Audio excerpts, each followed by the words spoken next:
ಇನ್ನು ಮಿಥುನ ರಾಶಿ. ಮಿಥುನ ರಾಶಿಯವರಿಗೆ ದ್ವಿತೀಯ ಸ್ಥಾನಕ್ಕೆ ಪ್ರವೇಶ ಮಾಡ್ತಾ ಇದ್ದಾನೆ ಗುರು. ವಾಗ್ಮಿ ಭೋಜನ ಸಾರವಾಂಶ್ಚ ವಿತ್ತೇ ಧನಿ ಕೋವಿದ ಅಂತ ಹೇಳುತ್ತೆ. ವಾಗ್ಮಿಗಳಾಗ್ಬಿಡ್ತಾರೆ. ಇಷ್ಟು ದಿವಸ ಮಾತು ತಬ್ಬಬ್ಬು ಆಡ್ತಾ ಇದ್ದರೆ ಈಗ ಅವರಿಗೆ ಮಾತಿನಲ್ಲಿ ಏನೋ ಒಂದು ವಿಶೇಷತೆ ಬೆರೆತು ಹೋಗ್ಬಿಡುತ್ತೆ. ಹಾಗಾಗಿ ಒಂದು ಪ್ರಜ್ಞೆಯಿಂದ ಮಾತಾಡ್ತಕ್ಕಂಥ ಮಾತಿನ ಕೌಶಲ್ಯ ಬರುತ್ತೆ. ಉಪನ್ಯಾಸಕರಿಗೆ, ಶಿಕ್ಷಣ ಕ್ಷೇತ್ರಗಳಲ್ಲಿ ಕೆಲಸ ಮಾಡ್ತಕ್ಕಂಥವ್ರಿಗೆ, ಬರವಣಿಗೆ ಕ್ಷೇತ್ರಗಳಲ್ಲಿರ್ತಕ್ಕಂಥವ್ರಿಗೆ, ಈ ಲಾಯರ್ಸ್ ನೋಡಿ ಅವರು ಹೆಚ್ಚು ಮಾತಾಡ್ತಕ್ಕಂಥದ್ದು. ಯಾವ ಪಾಯಿಂಟ್ ಹಾಕಿದ್ರೆ ಯಾರು ಬಾಯಿ ಮುಚ್ಚಿಕೊಳ್ತಾರೆ ಅನ್ನೋದು ಬೇಕಾಗುತ್ತೆ. ಅದು ಮಿಥುನ ರಾಶಿಯವರಿಗೆ ನೋಡಿ ಅಂಥದ್ದು. ಅವರು ಲಾ ಓದಿರಲೇಬೇಕಂತಿಲ್ಲ. ಯಾವುದೇ ಕೆಲಸ ಇರಲಿ, ಮನೆಯಲ್ಲಿ ಇನ್ನೊಬ್ಬರು ಬಾಯಿ ಮುಚ್ಚಿಸೋ ಕೆಲಸ ಮಾಡ್ತಾರೆ. ಆ ರೀತಿಯ ಒಂದು ಜಾಣ್ಮೆ, ಮಾತಿನ ಕೌಶಲ್ಯ ಬಂದುಬಿಡುತ್ತೆ. ವಿದ್ಯಾರ್ಥಿಗಳಿಗೆ ತುಂಬ ಶುಭದಾಯಕವಾಗಿದೆ, ಶುಭಪ್ರದವಾಗಿದೆ. ಅಧ್ಯಯನ ಮಾಡಿದ್ದು ಏನು ಕಲಿಕೆ ಮಾಡ್ತಾ ಇರ್ತೀರೋ ಆ ಕಲಿಕೆ ಚೆನ್ನಾಗಿ ಹೃದಯಕ್ಕೆ ಹೋಗುತ್ತೆ, ತಲೆಗೆ ಹೋಗುತ್ತೆ, ಚೆನ್ನಾಗಿ ಸ್ಥಿರವಾಗಿ ಉಳಿಯುತ್ತೆ. ಆ ರೀತಿಯ ಮಾತಿನ ಕೌಶಲ್ಯ ಅಂತೂ ತುಂಬ ಚೆನ್ನಾಗಿರುತ್ತೆ. ಅವ್ರು ಮಾತಾಡಿದ್ರೆ 4 ಜನ ತಿರುಗಿ ನೋಡೋ ಥರ, ಏನೋ ಹೇಳ್ತಾ ಇದ್ದಾರೆ ಇಡಪ್ಪ ಕೇಳೋಣ, ಆ ರೀತಿಯ ಒಂದು ವಾಕ್ಪಟುತ್ವ ಅಂತಕ್ಕಂಥದ್ದು ಬರುತ್ತೆ.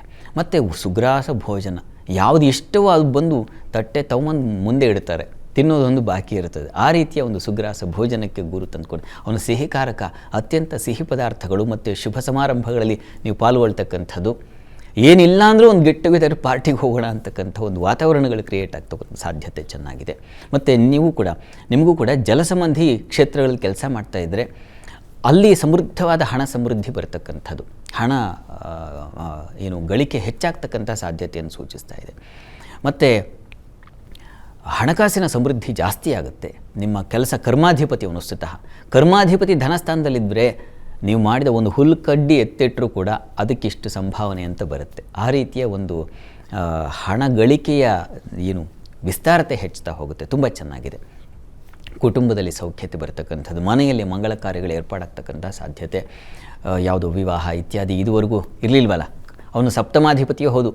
ಮಿಥುನ ರಾಶಿಯವರಿಗೆ ಅದು ಚಿತ್ತೋತ್ಥ ಸ್ಥಾನ, ಬಯಕೆಯ ಸ್ಥಾನದ ಅಧಿಪತಿ ಗುರು ಧನಸ್ಥಾನದಲ್ಲಿದ್ದಾಗ ನಿಮ್ಮ ಬಯಕೆಗಳಿಗೆ ಅದು ಗೌರವ ಸಲ್ತಕ್ಕಂಥದ್ದು, ಆ ಬಯಕೆಗಳು ಪೂರ್ಣಗೊಳ್ತಕ್ಕಂಥದ್ದು, ಅದು ಸಂಪದ್ಭರಿತವಾಗ್ತಕ್ಕಂಥದ್ದು. ಧನಸ್ಥಾನದಲ್ಲಿ ಬಯಕೆಗಳು ಸಮೃದ್ಧವಾಗಿ ಸಂಪದ್ಭರಿತವಾಗಿ ತಣಿಸಿ ಹೋಗುತ್ತೆ, ಇಂದ್ರಿಯಗಳ ಸೌಖ್ಯ ಉಂಟಾಗುತ್ತೆ. ಆ ರೀತಿಯಲ್ಲೆಲ್ಲ ತುಂಬ ಚೆನ್ನಾಗಿದೆ ಇವರೇ. ವೃತ್ತಿಯೂ ಚೆನ್ನಾಗಿದೆ, ದಾಂಪತ್ಯದಲ್ಲೂ ಸಾಮರಸ್ಯ, ಪ್ರೀತಿ, ವಿಶ್ವಾಸಗಳನ್ನು ಕಾಣಲಿಕ್ಕೆ ಚೆನ್ನಾಗಿರತಕ್ಕಂಥದ್ದು ತುಂಬ ಚೆನ್ನಾಗಿದೆ. ಗುರುಬಲ ಬಂದಾಗ ಸಹಜ ಹೀಗೆ ವಿಸ್ತಾರವಾಗಿ ನಾನು ಹೇಳಬೇಕಾಗತ್ತೆ, ಅಷ್ಟು ಫಲಗಳಿದ್ದಾವೆ. ಪರಿಹಾರಕ್ಕಾಗಿ ನಾವು ಗ್ರಹಗಳನ್ನು ಒಂದು ಗ್ರಹ ಗಮನಿಸ್ತಾ ಇದ್ವಿ, ಬೇರೆ ಗ್ರಹಗಳೆಲ್ಲ ತೊಡಕೊಡೋಕ್ಕಿರ್ತವಲ್ವ, ಹೀಗಾಗಿ ಈಶ್ವರನ ಆರಾಧನೆ ಅಥವಾ ವಿಷ್ಣು ಪ್ರಾರ್ಥನೆ ಮಾಡಿಕೊಳ್ಳಿ.